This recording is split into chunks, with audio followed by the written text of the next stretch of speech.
Good evening everyone, চ্যানেলে আপনাদের সকলকে স্বাগত জানাই। হ্যাঁ, থাম্বনেলে ঠিকই দেখেছেন আপনারা যে রাশিয়াতে অ্যাডমিশন অলরেডি চলছে। দেখুন, রাশিয়ার অ্যাডমিশনের লাস্ট ডেট হচ্ছে যে আপনার 22 তারিখ দেওয়া হয়েছে সেপ্টেম্বরে। তো আমরা সমস্ত স্টুডেন্টদেরকে বলেছি যে সেপ্টেম্বরের 15 তারিখের মধ্যেই কিন্তু আপনারা ডকুমেন্টস প্রসেসগুলো সব কমপ্লিট করুন।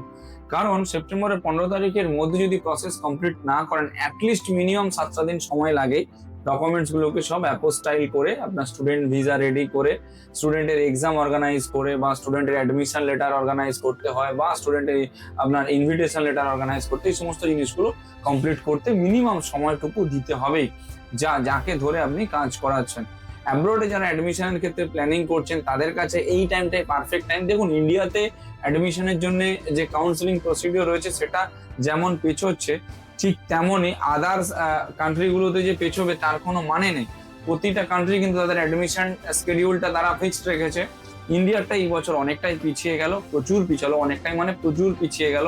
তো এই যে পিছলো ইন্ডিয়াতে, এর ফলে কিন্তু আদার কান্ট্রিতে কোনো এফেক্ট পড়বে না, কারণ সেইখানে বিভিন্ন জায়গা থেকে স্টুডেন্টরা এসে কিন্তু অ্যাডমিশন নিচ্ছে। তো আপনাদের কাছে আমাদের রিকোয়েস্ট, আপনারা যদি চান এই ইয়ারে আপনার একটা এমবিবিএস এর সিট প্রয়োজন, তাহলে আপনারা ইমিডিয়েট আপনার অ্যাব্রডের অ্যাডমিশনের প্রসেসটা কমপ্লিট করুন বা অ্যাডমিশনের প্রসেসটা স্টার্ট করুন। অ্যাটলিস্ট স্টার্টটা করে রাখলে আপনার প্ল্যান বি হিসাবে একটা কলেজ কিন্তু রেডি হয়ে থাকলো। অ্যাডমিশন রিগার্ডিং বা অ্যাব্রডের অ্যাডমিশন রিগার্ডিং যদি কারো কোনো হেল্প লেগে থাকে বা কারো কোনো কোয়ারি থেকে থাকে, আপনারা আমাদের কল হোয়াটসঅ্যাপ করতে পারেন। আমরা রয়েছি সব রকম দিক থেকে আপনাকে গাইডেন্স প্রোভাইড করার জন্য। Thank you.